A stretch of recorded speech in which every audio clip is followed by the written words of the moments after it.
지금 이 순간에도 세계에서 가장 강력한 두 나라, 미국과 중국이 보이지 않는 전쟁을 벌이고 있다는 거 알고 계신가요? 그런데 그 전쟁의 가장 치열한 최전선이 어딘지 아세요? 놀랍게도 바로 여기, 이 손톱보다 작은 AI 반도체 위입니다. 네, 맞아요. 이 작은 실리콘 조각들이 바로 21세기의 새로운 유전, 새로운 전쟁터가 된 거죠. 왜냐하면 미래의 기술 패권은 결국 누가 더 똑똑하고 강력한 AI의 두뇌를 만드느냐에 달려있기 때문입니다. 그래서 오늘 이 거대한 기술 전쟁의 판을 한번 제대로 읽어보려고 합니다. AI 칩이 도대체 뭐길래 이렇게 중요한지부터 미국의 챔피언 엔비디아와 중국의 도전자 캄브리콘, 그리고 이 둘의 충돌이 우리 미래를 어떻게 바꿀지 저와 함께 끝까지 따라가 보시죠. 좋습니다. 그럼 첫 번째 질문부터 시작해 볼까요? 도대체 이 조그만한 AI 칩이 왜 이렇게 세상을 떠들썩하게 만드는 걸까요? 그 핵심부터 파고들어 보겠습니다. 자, AI 반도체는 말 그대로 AI만을 위한 전용 두뇌라고 생각하시면 돼요. 인공지능은 아시다시피 한 번에 수천, 수만 가지 계산을 동시에 그것도 아주 빠르게 해치워야 하거든요. 근데 우리가 쓰던 일반 컴퓨터 칩으로는 이게 어림도 없었죠. 바로 그 엄청난 동시 계산, 이걸 전문 용어로 병렬 연산이라고 하는데 이걸 위해 태어난 전문가가 바로 AI 칩입니다. 이게 요리에 비유하면 진짜 확 와닿으실 거예요. 우리가 보통 쓰는 CPU가 혼자서 에피타이저부터 디저트까지 순서대로 척척 만드는 만능 셰프라면요. AI 칩은 수천 명의 전문 요리사가 각자 자기 파트를 딱 맡아서 동시에 요리를 완성해버리는 거대한 주방 같은 겁니다. 속도 자체가 비교가 안 되겠죠?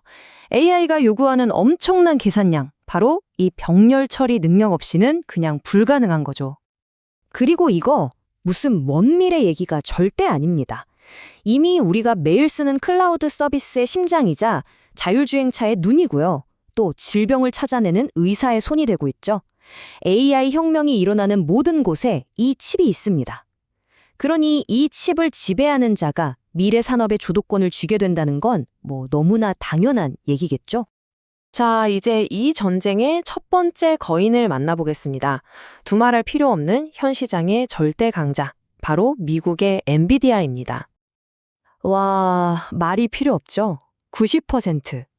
이 숫자가 뭘 의미할까요? 바로 AI 데이터 센터 칩 시장에서 엔비디아가 차지하는 점유율입니다. 이건 그냥 시장을 지배하는 수준이 아니라 사실상 독점이라고 봐야 합니다. 아니, 엔비디아는 대체 어떻게 이런 제국을 건설할 수 있었을까요?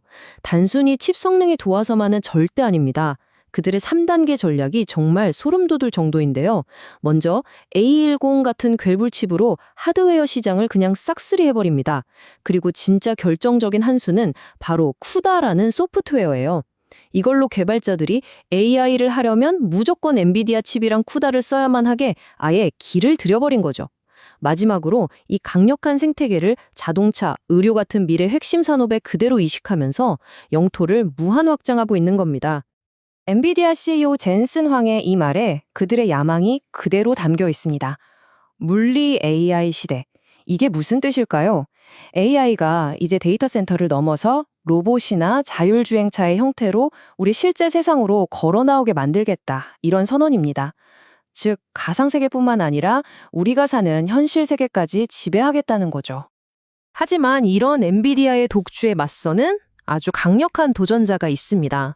바로 중국 정부의 전폭적인 지원을 등에 업은 국가대표 캄브리콘입니다. 캄브리콘의 탄생 스토리는 진짜 한편의 드라마 같아요. 반도체 자립을 외친 중국의 국가 전략에서 시작됐고요. 역설적으로 미국의 강력한 제재가 오히려 성장의 기폭제가 됐습니다. 한마디로 캄브리콘은 위기 속에서 중국의 기술 독립이라는 절박한 사명을 띠고 태어난 그야말로 국가대표인 셈이죠. 캄브리콘의 비밀 무기는 바로 NPU입니다. 엔비디아의 GPU가 원래 그래픽 처리를 하던 만능 선수였다면 NPU는 처음부터 오직 AI 연산만을 위해 태어난 스페셜리스트예요. 범용성 대신 효율성에 모든 걸 건 거죠. 엔비디아랑 정면 승부하는 대신에 우리만의 길을 가겠다는 아주 영리한 선택입니다. 미국의 압박 속에서 캄브리코는 생존을 위해 정말 필사적으로 움직이고 있습니다. 안으로는 SMIC, 화웨이 같은 자국 기업들과 똘똘 뭉치고 밖으로는 미국의 통제를 피할 수 있는 오픈소스 기술, 리스크5, RISC5를 방패 삼아서 기술 자립의 길을 닫고 있죠. 한마디로 우리만의 리그를 만들기 위해 총력을 기울이고 있는 겁니다. 자, 이제부터가 진짜 흥미진진한데요. 이 두 기업의 경쟁이 어떻게 나라 대 나라의 지정학적 전쟁으로 번졌는지 그 치열한 전장을 자세히 들여다보겠습니다. 여기서부터 진짜 고도의 체스 게임이 시작됩니다. 미국이 최첨단 칩 수출 금지라는 공격을 딱 하니까 중국은 반도체 자립이라는 방어로 맞받아칩니다. 미국이 제조 장비 접근을 막아서자 중국은 자국 기업에 막대한 돈을 쏟아부어서 어떻게든 뚫어내려 하죠. 모든 수가 서로를 겨누고 있는 그야말로 숨막히는 창과 방패의 대결인 셈입니다. 그리고 여러분, 이게 정말 중요한 지점입니다. 이건 단순한 기업 경쟁이 아니에요.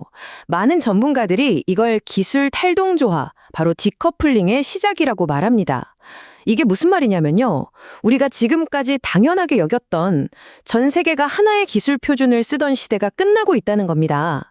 앞으로는 미국 기술을 쓰는 세상과 중국 기술을 쓰는 세상, 이렇게 두 개로 쪼개질 수 있다는 정말 무서운 경고입니다. 자, 그럼 이 치열한 싸움의 중간 성적표는 어떨까요?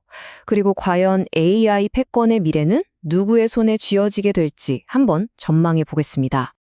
마지막으로 두 선수를 나란히 세워놓고 한번 비교해보죠.